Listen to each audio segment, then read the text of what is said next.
Difusora, um espaço para leitura, arte, filosofia, ciência e comportamento. Agora na 92.7 Expresso Difusora. Vai um Expresso aí? Bom fim de tarde, Wagner Felipe Kuhn.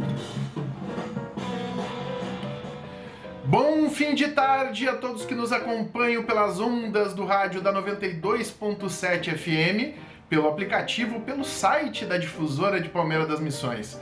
Hoje, excepcionalmente, além das ondas do rádio, estamos transmitindo o programa ao vivo pela rede TikTok. Olha só, né, Rafa? Quem diria, né?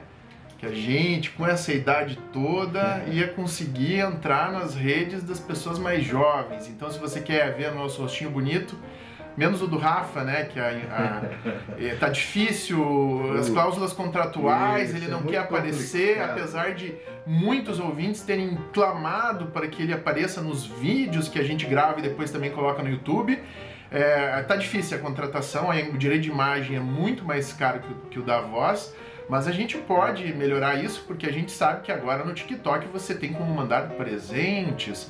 Eu espero que com a live de hoje, né, a gente consiga pelo menos algum recurso para, né, fazer com que o Rafa possa nos alienar o seu direito de imagem. Olha só, então se você está escutando no TikTok, esse é o Expresso Difusora, transmitido diretamente da Rádio Difusora de Palmeira das Missões, que tem a frequência 92.7 FM. Você pode baixar o aplicativo da rádio para ouvir a programação da rádio, que é muito bacana, e pode acessar também pelo site. Meu nome é Wagner Felipe Kuhn e o Expresso Difusora é isso. É o primeiro passo para o final de semana. O final de semana que tem essa noção de final, mas é um grande começo para o momento da semana que promete mais. Promete, inclusive, que, assim, um pouco de ócio na nossa vida, né? Então, se você quer escutar, ver a nossa imagem também, ou a minha, pelo menos, né? Lá no TikTok é só acessar a conta do Instituto Preceptor Kuhn. E se você não sabe escrever isso, então não acessa, escuta só a rádio. Boa tarde, Rafa! Boa tarde, Wagner, aos ouvintes da 92 FM. Pois bem, você começou a falar em final, eu achei que ia dizer final dos tempos. Já me assustei de vereda. Ainda não. Não chegamos a esse ponto ainda, né? Mas a temática de hoje, que é sempre algum livro para mediar nessa meia hora o meu bate-papo aí com o Rafa e com os nossos ouvintes, o nosso livro de hoje é esse. Polêmico, alguns amam, outros odeiam, mas ninguém pode negar a importância de A Revolução dos Bichos, que na verdade tem o título original em inglês, seria A Fazenda dos Animais, né? Mas que quando chega nas editoras brasileiras elas sempre acham que sabem mais do que o próprio autor e dão uma mudadinha. Essa obra, né, que tem o título original Animal Farm, foi escrita por ninguém menos do que George Orwell, que é considerado não só um visionário em relação ao desenvolvimento dos fatos políticos ao longo do século XX, mas também em relação a alguns elementos da ficção científica, e traz muitas reflexões sobre totalitarismo, direito, política e muito mais. E nós vamos falar nessa nossa meia hora de hoje muito sobre isso. Chegou a ler esse não? Esse todo mundo lê no colégio, né? Isso. Mas ninguém lembra. Eu ia dizer agora. Faz muito tempo, né? Eu mesmo tinha escolhido esse livro essa semana e eu li ele na época da escola e na época não me marcou. Por que não nos marca tanto na escola? Porque a gente tem que tomar um ferro na paleta, como diria o gaúcho, para começar a tentar entender o sistema, né? Quando começa a apanhar do sistema, aí tu começa a querer entender o sistema. E esse livro é interessante para muitas reflexões. Conforme eu estava lendo, né, preparando para o programa, eu até fiquei assim, me deparando um pouco com com a ingenuidade da minha primeira leitura, né? Bom, então lembrando, o Expresso Difusora vai ao ar toda sexta-feira, das 5h30 às 6h, antes da maravilhosa programação da Difusora, que depois tem o Papo Reto, que é muito divertido também, recomendo. E também tem a hora da oração do padre nesse meio tempo, então a gente peca, reza, limpa a barra e depois volta a pecar. Mais ou menos isso. É a vida. Antes de continuar o nosso programete, que na verdade o programa é do Rafa, eu tenho apenas um singelo bloco pela generosidade do Dado e do Rafa, eu gostaria de mandar um grande abraço à nossa ouvinte especial, a Elisete Ribeiro, que eu encontrei essa semana e me deu um forte abraço e muito elogioso. Então eu tenho que mandar um abraço e um beijo para Elisete Ribeiro aqui no ar, dizer que me sensibiliza o fato de que a nossa audiência tem tido um bom momento de papo com a gente e muitos estão tentando se reconectar com o lado bom da leitura e o bate-papo e a boa reflexão que ela gera. Esse nosso programa, ele quer isso, né? Desmistificar aquela coisa que nos é colocada na escola das leituras obrigatórias, que tem que fazer um trabalho ou cai no vestibular, que na verdade mata muito com o nosso gosto de se aventurar pelas letras e se ingrar pelo desconhecido. Aproveito também para mandar um aviso que o brechó de brinquedos do 2º ano do colégio JMJ, também conhecido como Jesus Maria José, vai ocorrer no próximo dia 7, a partir das 10 horas, no saguão do Centro Pastoral, que fica ali do lado do salão paroquial da Igreja Matriz de Palmeira das Missões. Então, se você é ateu, não tem nenhum interesse de fazer bem ao próximo, mas gosta de brinquedos, pode ir lá que vão ter brinquedos de 5 a 10 reais. Se você quer contribuir para a reconstrução do Centro Comunitário Padre Francisco Gutler, também pode ir lá e ajudar a contribuir. Então todo mundo fica satisfeito ajudando, às vezes só pelo brinquedo. Também tem gente pedindo beijo aqui pelo TikTok. Manda um beijo para a Afonsina. Tá mandado beijo aí. Vou mandar beijo aí o dia inteiro. Beijo de graça, ainda não está sendo tributado. Vamos mandar beijo, né, Rafa? Beijos e abraços por enquanto. Mandar uma rosa. Eu não entendi ainda, mas parece que rola uma mascada nesse TikTok aí, né? Eu vi os caras fazendo umas bobagens, né? Eu pensei, mas isso eu sei fazer também, né? Pois bem, o livro, A Revolução dos Bichos, ele foi escrito por George Orwell. Pouca gente sabe, mas George Orwell não era o nome do escritor. O nome verdadeiro dele é Eric Arthur Blair. Esse é o pseudônimo. O que é o pseudônimo? É um nome que os caras usavam para não queimar o nome verdadeiro, porque eles queriam, de repente, ter uma outra carreira ali, mais organizada, eles não tinham uma confiança tão grande na recepção do livro e criavam um pseudônimo, né?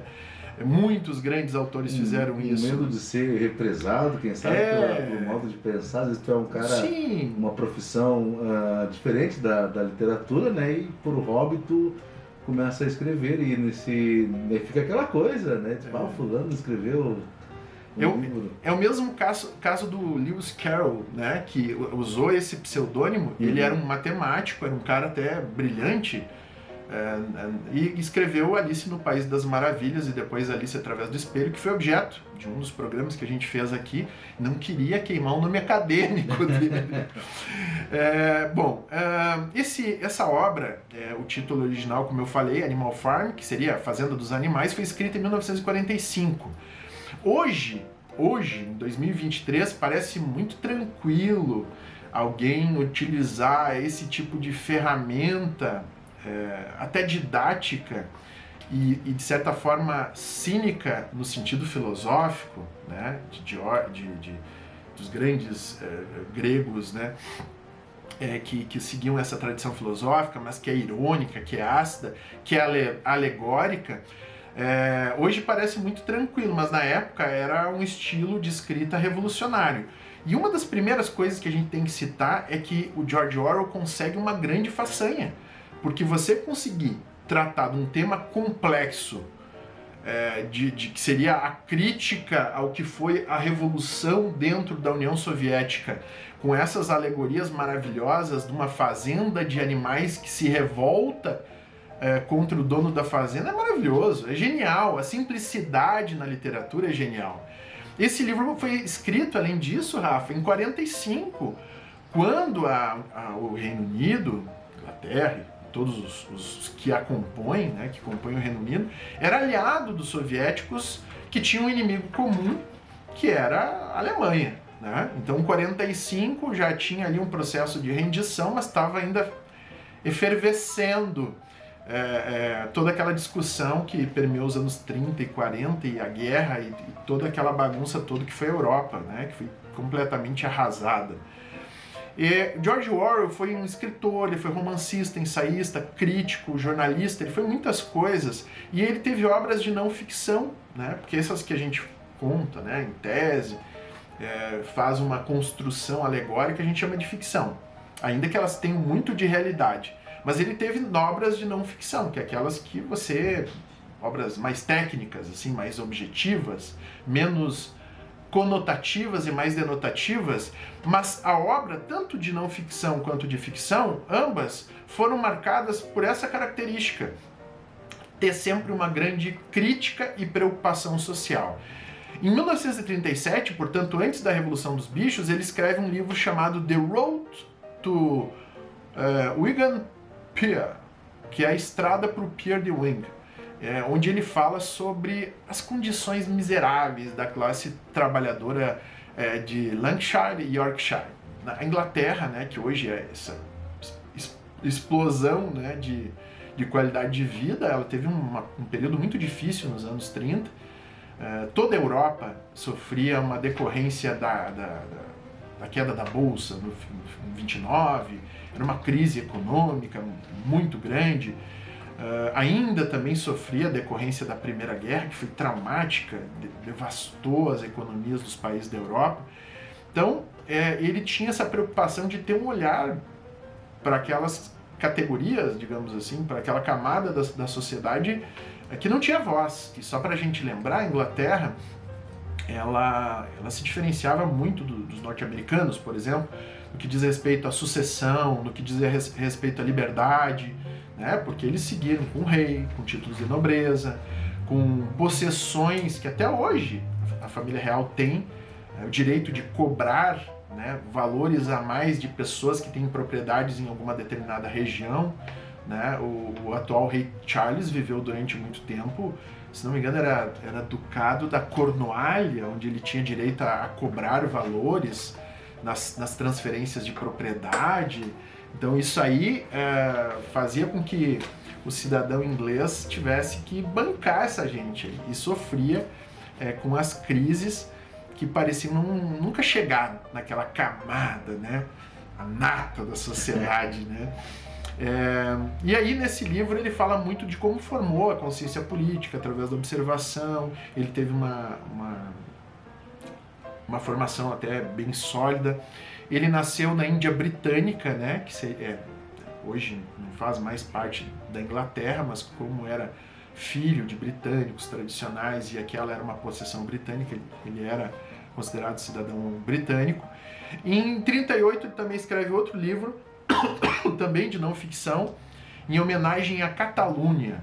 Eu fiz meu segundo mestrado na Catalunha, que se auto-intitula independente, mas tecnicamente está dentro da Espanha, uma região que abarca um pedacinho da França e também a parte ali que fica Barcelona, né? Porque eu fiz meu segundo mestrado num programa que tinha aulas em formação de Girona, na Espanha, e Gênova, na Itália. Então, eu conheço muito bem as demandas e a história e as questões relacionadas à Catalunha. Na Guerra Civil Espanhola, a Catalunha sempre foi meio contrária, né, a Franco e o nacionalismo. E o nosso autor de hoje, ele lutou na Guerra Civil Espanhola, ele viu de perto o que aconteceu lá. Portanto, isso ajudou a formar o caráter dele, né? Ele tomou um tiro, inclusive, na garganta, quase morreu, teve que fugir depois. Então ele tomou um calor grande lá na Guerra Civil Espanhola. E muitos dizem, inclusive, que a Guerra Civil Espanhola foi o conflito inaugural que viria a antecipar os horrores da Segunda Guerra, né? Esses países, a monarquia seriam, né, comandados por reis, perto do tipo, como o Brasil, eles são diferentes em algo, no geral, assim, quais seriam as diferenças para ficar mais... O Reino Unido tem uma organização político-administrativa... Qualidade de vida, assim, para te dizer, é mais simples ou mais... O Reino Unido tem uma organização político-administrativa que, em muitos aspectos, influenciou o direito brasileiro, né? Institutos como habeas corpus nasceram lá na Inglaterra.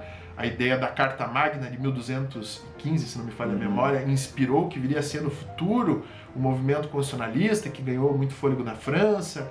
O Barão de La Brette, o Barão de Montesquieu, que eu já até tratei esses dias em outro programa, assim... se inspirou no modelo inglês para fazer o espírito das leis que viria, digamos assim, a dar corpo à revolução, teórico à Revolução Francesa. Então, a Inglaterra tem uma grande tradição monárquica, mas sempre abraçou o liberalismo econômico. E isso garantiu prosperidade, mas também, em alguns aspectos, bastante miséria e diferença social. É que às vezes a gente vê só o lado bom da coisa e não né? Tu fala, às vezes, em países como o Reino Unido, tu vê uma qualidade de vida maravilhosa, né? Diferente de outros países, mas existe ainda... E críticas como as críticas que ele fez ajudaram a reflexão que melhorou o Reino Unido. Então, na época, não existia um grande espaço para ter grandes preocupações sociais. Se tu pegar os monarcas do início do século XX, isso era coisa de comunista. Se tu pega o atual rei Charles, antigo, quase eterno príncipe Charles, ele fala muito, tem uma grande preocupação social. Então a monarquia mudou muito também. O título do Fazenda dos Animais, ou A Revolução dos Bichos, é uma sátira contra a monarquia? Seria? Não. A Revolução Russa. Veja que o George Orwell tinha uma grande preocupação social, mas ele faz nesse livro uma grande crítica ao que acabou se transformando dentro do espírito da Revolução Russa. Isso é genial, porque hoje a gente vê gente assim, ou é de um lado ou é do outro, as pessoas não gostam muito do mosaico de ter uma posição intermediária. E esse escritor, ele inaugura um senso crítico, ele se considera um democrata de forma inegociável, mas ele critica o absurdo que acabou se transformando a Revolução Russa e todo o processo de constituição do totalitarismo. Porque o que é a Revolução dos Bichos? Eu não vou contar toda a história, porque eu quero que as pessoas leiam, né? Vai dar um spoiler. Não vou dar o spoiler, apesar do livro ser antigo. Mas o que é? Esses animais, que em tese lá sofrem e falam, como se fosse uma fazenda normal, a uma certa altura começam a ser instigados a uma reflexão mais profunda do papel deles de oprimidos por um porco chamado Major, que é um porco velho antigo que estava lá.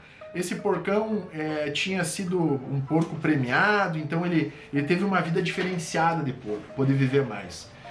E esse porco, ele acaba fazendo uns discursos que inspiram muito essa população, esses animais, e logo em seguida morre. E dá coincidência do dono da fazenda tratar os animais de forma bem negligente, assim. Então aquela fazenda começou a cair, e esses animais, munidos daquela boa teoria, né, e das razões concretas para se rebelarem, um belo dia eles se revoltam contra os seres humanos e tomam conta da fazenda. E aí no início o que é? Todo mundo discutindo o que é melhor para todo mundo, nós vamos ter todo mundo igual. Eles chegam a fazer 7 mandamentos para manter a igualdade entre todos. E aí, paulatinamente, esse processo começa a se deturpar. Então, quem que é o velho porco Major? Né? Seria a caricatura de Lenin, que é o grande espírito teórico do movimento revolucionário russo. Aí, quando começa a desenrolar a coisa, e quem que é o ser humano truculento, negligente? Seriam os czares russos, que eram terríveis. Quando tem a Revolução Russa, que fez atrocidades, eles se revoltam contra um regime absolutista, um império muito diferente do inglês. Os caras eram ruins mesmo. Eles eram ruins. Os servos, como a gente comentou em outro programa, eles não podiam sair dos locais lá onde eles estavam, né? Eles eram quase escravos. E aí, esses mandamentos, né, começam a ser progressivamente e a linha do que eles chamam de animalismo começa a ser progressivamente adaptado, né? Porque daí os porcos, que eram mais espertos, que conseguiam ler, que aos poucos começam a teorizar e criam um animalismo, e aí daqui a pouco some o leite, e aí eles vão dizer, não, mas é que nós porcos, nós precisamos de um tratamento diferenciado, porque nós temos que ficar lá matutando uma forma de impedir que o dono da fazenda volte. Então, olha que genial, porque daí o que esses porcos fazem? Eles começam a ficar na maciota. Então aquilo que no início era debatido por todos, para tudo ser igual, vai se convertendo em algo que vai se aproximando do que era antes, né? Então eles têm os 7 mandamentos, e um deles é todos os animais são iguais. E lá a uma certa altura do livro, isso vai se deturpando.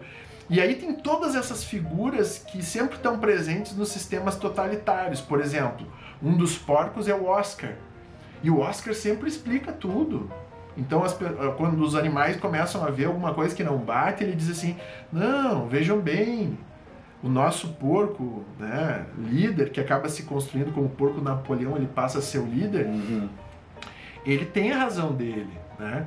Então, quando eles fazem essa revolução, 2 porcos lá participam dela, um deles é o porco Napoleão, que simboliza Stalin, e o outro porco seria o bola de neve, o Snowball, né? Que seria o Trotsky. E tal como ocorreu na Revolução Russa, a uma certa altura o Stalin ele quer assumir o poder, e o que ele faz para assumir o poder? Ele limpa com todos os caras que participaram lá no início da Revolução Russa. E assim, como um instrumento totalitário, aquilo desvirtua completamente o espírito inicial do povo junto, da deliberação daqueles que eram oprimidos. Engraçado, né? Porque o Snowball, que seria o Trotsky, também tinha aquele espírito verdadeiro, revolucionário. O Trotsky, inclusive, vai ser obrigado vai ser exilado da União Soviética e vai ser assassinado quando estava refugiado no México, a mando do Stalin. Hoje se sabe até o cara que matou ele, que é o Ramon Mercader, né, que era um agente da polícia de Stalin. Então, a reconstrução da história da União Soviética com os animais da fazenda é maravilhoso. E aí, olha o que aconteceu na Revolução Soviética. O Trotsky passa a não ser mais um herói, porque o herói agora é Stalin. E os caras, na época, começam a recontar a história. E o porco Napoleão que começa a dizer assim, não, o Snowball, que chegou a ganhar medalhas pela revolta dos animais, sim, ele começa a dizer assim, não, na verdade, ele não ganhou medalhas, quem ganhou fui eu. E começa a reescrever a história, contando uma história a favor dele. E aí vai se desenrolando uma história que é maravilhosa. Mas, na prática, dentre os porcos, há um cisma e acaba prevalecendo a força. Porque o porco Napoleão, a uma certa altura, ele viu que uma cachorra deu uma ninhada, ele foi lá e pegou os filhotes e disse, não, deixa pra mim que eu vou criar lá na casa. Né? E até então a casa era para ser só um museu, mas daí os porcos começam a se mudar para casa. A alimentação era para ser igual para todo mundo. Mas daqui a pouco os porcos, eles tinham necessidades diferentes. E esses cães acabam se convertendo da grande polícia do porco Napoleão. E aí tem o grande cisma, que é quando a democracia efetivamente se prende. E eu vou ler um trechinho do livro que é maravilhoso. E serve, inclusive, para alguns, para a crítica do que tem ocorrido hoje, com a concentração de poder no Supremo Tribunal Federal e em Brasília.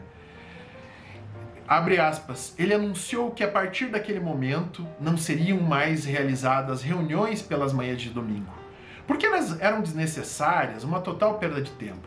Dali para frente, todas as questões referentes ao funcionamento da granja seriam deliberadas por uma comissão de porcos, presididas por ele mesmo, porco Napoleão. Essa comissão se reuniria em particular e depois comunicaria suas decisões aos outros. Os animais ainda iriam se reunir nas manhãs de domingo para saudar a bandeira e cantar bichos da Inglaterra e receber as ordens da semana, mas não haveria nenhum debate. Ali é onde aquela revolução que começa com um argumento real, de um sofrimento que era efetivo, de um povo que sofria por outra opressão, faz a última conversão. E a grande lição, portanto, e não tenham dúvidas, né? A gente vê muita coisa na internet, mas Stalin, até hoje dentro da Rússia, ele é extremamente criticado por tudo que ocorreu lá. Os ucranianos, por exemplo, têm pavor desse período, porque com as decisões de Stalin, só na Ucrânia, dentro do Holodomor, né, que foi um processo de fome terrível que ocorreu, 6 ou 7 milhões de pessoas terem morrido de fome, porque o camponês ele primeiro tinha que produzir para o Estado e depois, se ele conseguisse atingir a meta, ele podia produzir para ele. Então, foi muito complicado o que ocorreu a partir dali. Mas, apesar de ser uma crítica à Revolução Soviética, há aí um texto que transcende isso tudo, que é a questão da análise da manipulação das massas, do uso do medo e do inimigo comum para manipular as massas. Quanto que a gente ouviu na última eleição os dois lados dizendo: ah, mas eu tenho que tirar o outro, né? Ou fulanos, ah não, senão volta o Beltrano, né? E sempre a ideia do cultivo, como aquele porco Napoleão, o cultivo de uma liderança mítica, que está sempre certa, e quando as coisas acontecem errado, é sempre culpa do adversário. E quando acontecem de forma favorável, é sempre decorrência da ação daquele líder que está lá em Brasília, quase como o grande Big Brother. Bem isso. Então, isso é de uma bobagem, e a grande reflexão deles é isso, que lá, mesmo num sistema e numa discussão que tinha nascido para ser a redenção dos povos oprimidos do mundo, a uma certa altura se reverte na mesma coisa que eles denunciavam, e contrariando inclusive o mandamento lá daquele porco Major, que dizia: nós não podemos usar os mesmos métodos dos homens, né? E lá no finalzinho os animais começam a ver os porcos, né, num belo jantar com os homens, que daí fazem as pazes, e a uma certa altura brigam, e aí os porcos começam a andar em duas patas, né, e aí é aquele processo de conversão, que antes todos os animais de duas patas eram ruins, né, e daqui a pouco eles tiveram que mudar os mandamentos. E aí, abre aspas, os animais olharam de um porco para um homem, bem como de um homem para um porco, e de um porco para um homem novamente. Já era impossível, porém, reconhecer quem era porco e quem era homem. Maravilhoso, maravilhoso.